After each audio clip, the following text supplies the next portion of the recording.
सोचे चिंतन करो, कब तक सोए रहेंगे? कोई भी काम करो, आप किसी से बात कर रहे हो, कब तक बात करते रहेंगे?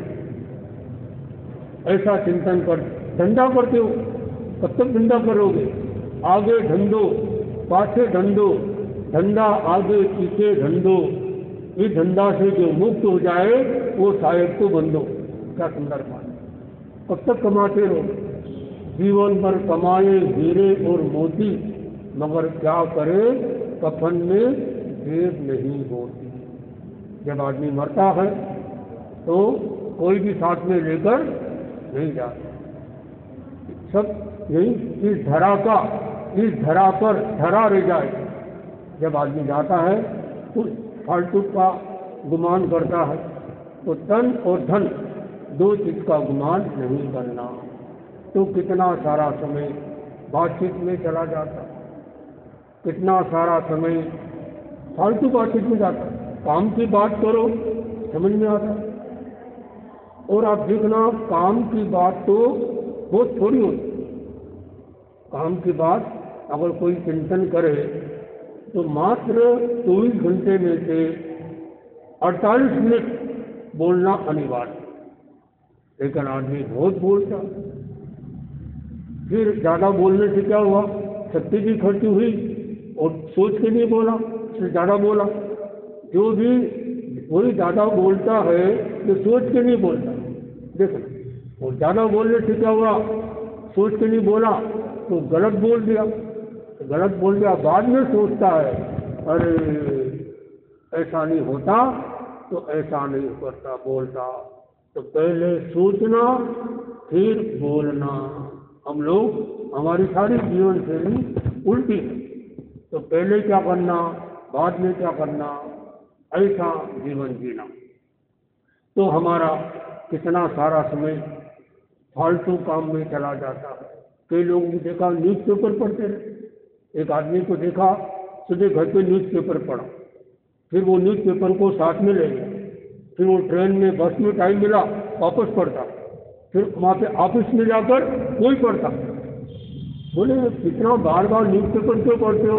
तो क्या बोलता है, टाइम पास कर रहा हूँ। और जो बोलता है टाइम नहीं मिलता।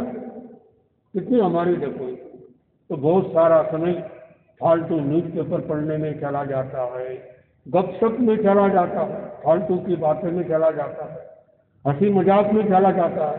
ये नहीं सोचता आदमी कि हंसते हंसते ऐसे कर्मों के बंद हो जाते हैं जो रोते रोते नहीं छूटते। ऐसे लोगों को देखा, और देखा जो जितना ज़्यादा हंसेगा ना उतने ज़्यादा रोएगा। ऐसे कई लोगों को देखा, अभी थोड़ी देर में हंसते फिर रोते, हंसते फिर रोते। तो संस्कृत में कहा है कि क्षणे रुस्तम क्षणे पुष्टम, रुस्तम पुष्टम क्षणे क्षणे, अनवस्थित चित्तानाम प्रसादों की भयंकरम। ऐसे लोगों की प्रसाद यानी कृपा भयंकर है। जो लोग क्षण क्षण में कभी तो उदास हो गए, हताश हो गए, और कभी खुश हो गए। खुश होने से भी यानी ज़्यादा हंसने से भी मोहनी कर्म का बंध होता है, तो रोने से भी मोहनी कर्म का बंध होता है। तो क्या करना, मुंह का आए थोड़ा सा मुस्कुरा दिया बिना आवाज से, तो उसमें ज़्यादा कर्म का बंध नहीं होगा। कोई दुख आ जाए तो रोना नहीं, क्या चिंतन करना, जे नरक विषय में दुख सयो अनंतो रे, तो आवेदना किंचित दुख उन्तो रे, भावे भावना। ये चिंतन करना। नरक में कितने कष्ट सहन किए, इतनी प्यास लगती वहाँ पर, सारे संसार का पानी पी लो तब भी प्यास बुझती नहीं, पीने के लिए एक बूंद पानी नहीं मिलता। इतनी भूख लगती है कि सारा संसार का खाना खा लो फिर भी भूख मिटती नहीं, लेकिन खाने को एक दाना नहीं मिलता। इतने तरह के वहाँ पे कष्ट होते हैं। तो आदमी को चिंतन करना चाहिए कि जो भी थोड़ा बहुत कष्ट आया है इसमें हमको रोना नहीं, अधीर नहीं होना, हताश नहीं होना, निराश नहीं होना। परेशान नहीं होना, ऐसा चिंतन, यानी सम रखना दोनों में। अभी आपको सुख आया है, थोड़ी देर में दुख आएगा, अभी मानो दुख आया है, थोड़ी देर में सुख आए, ये नियम है। सुख और दुख दोनों चलता रहता है, जब तक ये कर्म बाकी है तब तक ये चलता रहेगा। तो कहा गया कि अपना जो समय मिला है, इस समय का सम्यक उपयोग कर लेते हैं। जो ज्ञानी होता है, काव्य शास्त्र विनोदेन कालो गच्छति धीयताम व्यसनेन तु मूर्खानाम निद्रया कलहेन वा, लगभग इसी बात बताई जा रही है कि जो सज्जन होते हैं वो अपने समय का उपयोग हंसी मजाक में नहीं बिताते, वो अपने समय का उपयोग काव्य शास्त्र में, आगम पढ़ने में, तत्व ज्ञान जानने में या ध्यान करने में, वो भी नहीं हुआ माला खेलने में, अच्छा चिंतन करने में, इसमें लगाते। और जो लोग सज्जन नहीं होते हैं, दुर्जन होते हैं, तो अपना बहुत सारा समय ऐसे ही गवा देते हैं, नींद में गवा देते हैं या निंदा में गवा देते हैं, नींद और निंदा उसमें गवा देते हैं। तो कहा गया कि यदि हमें अपने जीवन में अच्छा जीवन जीना है तो समय का सदुपयोग करें। एक लिस्ट बनाओ कि आज का दिन अपने आपके पास में है, आज कौन सा काम जरूरी है, वो जरूरी काम पहले करो। 3 कर दो इससे में, A, B, C। ए में लिखो वेरी इंपॉर्टेंट, कौन सा काम बहुत जरूरी है। फिर बी में लिखो इम्पोर्टेंट यानी आवश्यक, और सी में लिखो नॉट इम्पोर्टेंट। तो आप देखोगे जो हमारे एक बी सी के काम है, सी वाले काम बहुत सारे फालतू थे, वो इतना समय आपका बच गया। तो समय तो सभी के पास में है। तो कहा गया 1 घंटे में से 2 मिनट चुरा लो, 2 मिनट बचा लो। अगर आपने 1 घंटे में से 2 मिनट बचाए तो कितने घंटे होते हैं एक दिन में? 24 घंटे। तो कितने बच गए? 48 मिनट एक सामयिक हो गई। और हमारे आचार्य श्रीनिवास मंडी संदेश में फरमाते हैं कि कितनी घड़ी होती है 24 घंटे में, बताओ है? 24 घंटे में कितनी घड़ी हुई? पहले तो ये बताओ घड़ी कितने मिनट की हुई? आप लोग सामयिक करते हो, सामयिक कितने मिनट की हुई? कितने घड़ी की हुई? सामयिक कितनी घड़ी की होती है? 1 घड़ी की। गलत जवाब, 2 घड़ी।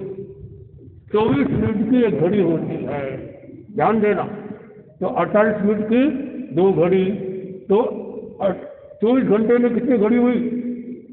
लगाओ 60 घड़ी। क्या चिंतन करना? 58 घड़ी काम की तो 2 घड़ी राम की। कितना अच्छी बात बता रहे। 58 घड़ी पाप की, 2 घड़ी जाप की। 58 घड़ी जीव की तो 2 घड़ी शिव की। 58 घड़ी कर्म की तो 2 घड़ी धर्म की। बस ये 2 घड़ी का समय अगर निकालो। और आगे कहा गया तुलसीदास जी ने कि 1 घड़ी आधी घड़ी, आधी में पुनियाद, तुलसी संगत साधकी कटे कोटि अपराध। कितनी बड़ी बात। 2 घड़ी का समय, 2 घड़ी नहीं तो 1 घड़ी। 1 घड़ी इसमें भी आधी घड़ी, आधी भी नहीं तो उससे भी आधी, यानी 6 मिनट। 6 मिनट का समय भी यदि आप सत्संगत में अच्छे काम में लगाते हो, कटे कोटि अपराध, कितने कितने जन्मों का। आप ये मत सोचना कि भाई इतने सारे हमारे जन्म हुए हैं, कितने कर्म बन गए हैं, अब इन कर्मों को तोड़ने के लिए क्या बहुत जन्म लेने पड़ेंगे? नहीं। जैसे तवे के ऊपर, गर्म तवे पर पानी रखो, तत्काल वो पानी खत्म हो जाता है। वैसे तपस्या द्वारा शरीर को तपाएं और जो कर्म है वो जल्दी से उस कर्म को हल्का करें, कर्म को नष्ट करे, खत्म करे, जिससे हमारी मुक्ति की दिशा में हम आगे बढ़ सकते हैं। तो आज आपको बताया कि किस तरह से हम अपने जो जीवन है, तो कितना सारा समय हमारा चला जाता, इंतजार करने में चला जाता। इंतहा हो गई इंतजार की, इंतहा हो गई, कितना इंतजार कर। नासिक और पूना में तो यह कहा जाता है कि किसी का इंतजार करना और इंतजार कराना दोनों अपराध है।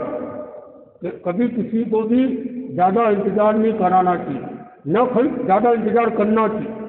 ऐसा टाइम सेट करो कि ज़्यादा, मतलब कितना सारा, लगभग 75 साल में 5 साल का समय इंतजार में चला। आप देखो कहीं आप स्टेशन पर गए और गाड़ी टाइम पे नहीं आई। एक अंग्रेज हिंदुस्तान में पहली बार आया और वो ठीक टाइम पे पहुंच गया, अमेरिकन था। उसने देखा ठीक 12 बजे ट्रेन आ गई, बहुत खुश हुआ। बोलिए हिंदुस्तान है, ये इंडिया है या अमेरिका है? टाइम पर ट्रेन आ गई। किसी ने कहा रुको, टिकट दिखाओ। बोले वेट करो, ये ट्रेन जो कल आनी थी वो आ जाइए, आपकी ट्रेन कल आएगी, 24 घंटा लेट है। क्या होगा उस देश का, जिस देश में 24 घंटा गाड़ियाँ ट्रेन लेट चलेगी तो क्या हो? वो बड़ा खुश हो गया था कि टाइम पर ट्रेन आ गई। वह नहीं जा सकता, तो ट्रेन तो कल वाली आ गई। ऐसी स्थिति तो बहुत सारा समय हमारा चला जाता है। और कहा गया कि 3 साल का समय तो स्नान करने में चला जाता। ये तो बात सामान्य बात बताई जा रही है। कई लोग तो 2-2 बार, गर्मी में 2-2 बार स्नान कर लेते, पानी में पड़े रहते हैं। ऐसे लोगों को देखा, बोले गर्मी बहुत लगती है, पानी में पड़े रहते। कितना सारा समय स्नान करने में चला गया, कितना सारा समय, 2 साल का समय दर्पण को देखने में चला जाता। दर्पण को देख, ये तो भाइयों की बात है, बहनों की बात नहीं आ रही। किसी बहनों को तैयार करना है तो भाई लोग पहले 15 मिनट पहले बोलना पड़ता है कि उनको 15 मिनट लग जाते हैं तैयार होने। बहुत सारे लेक्चर होते हैं। तो कहा गया कि अपने जीवन में जो समय है उस समय का, तो आप देखोगे कितना सारा समय हमारा जा रहा है। समय तो जा रहा है, तो बोले से बता रहे हैं, अपने साथ खड़ों को बंधन करें।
जीविका